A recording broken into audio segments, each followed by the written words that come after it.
So now, more ethics, more moral conscious. Surah 24 Noor and Ayah 27-28. يا أيها الذين آمنوا لا تدخلوا بيوتا غير بيوتكم حتى تستأنسوا وتسلموا على أهلها ذلكم خير لكم لعلكم تذكرون. O you who believe, you do not enter houses other than your houses until you are familiar of them and give salam, peace over its family. That is better for you so that you remember. Can you imagine this simple how to enter in the house? Once you enter somebody's house, you say Salamu Alaikum. Nice way to, this is simple. I mean, it's such a simple statement written here that you can go into somebody's house which is known to you, and once you enter in the house, you say Salam, peace upon you. This, do you think it's not a big thing to understand why so small thing is written? And believe me, we don't. We enter the house, but we don't do salam.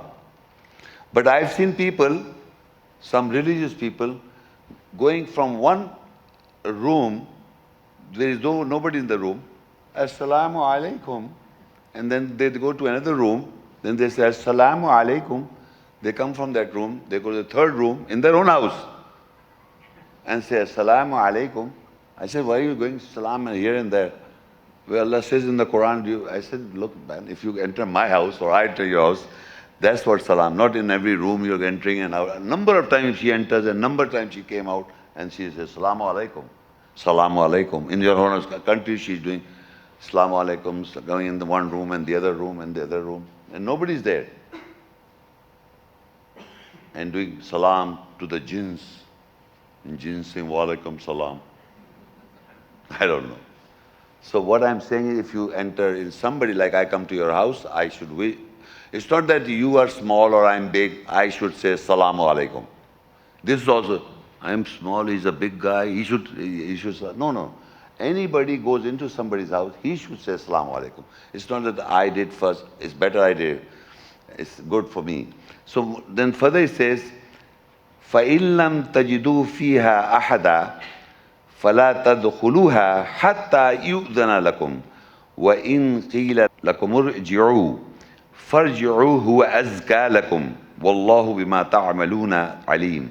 And if you do not find anyone in it, then do not enter until permission is given to you. And if you are told return, so return. That is more justifiable for you. And Allah is knowledgeable with what you do. Now there is a house. I call somebody, and from the house the lady said, yes, can I come in? She said, no, my husband is not at home, you may go back. So I should go back. And Allah says in the Quran that the woman should protect their, what Allah is protect, the belongings of the husbands and their own self. Otherwise you say, yes, you can come inside. Hello. So that is what Allah says, when you are supposed to go back, you go back. You're not supposed to go in. Like I came to, for example, my friend, and his wife is somewhere out. I'm not, if his wife said, no, don't come inside, I should not go inside.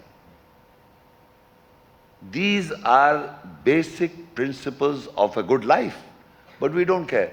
My friend is sitting in the house and I'm somewhere traveling abroad. Oh, friend I have here. And the wife said, oh, Sheikh, your friend is here. We are good, he's taking care of my kids as well. Good guy. This is going on. So that's why Allah is very particular. He said, no, the woman should say, go back. You are not allowed. Whether he's a good friend, until his permission is granted to you, you should otherwise go back. So I'm repeating, and so if you do not find anyone in it, then do not enter it until permission is given to you. And if you are told return, so return. That is more justifiable for you, and Allah is knowledgeable what you do, with what you do. So you must know, I've been told to go back, so I go back.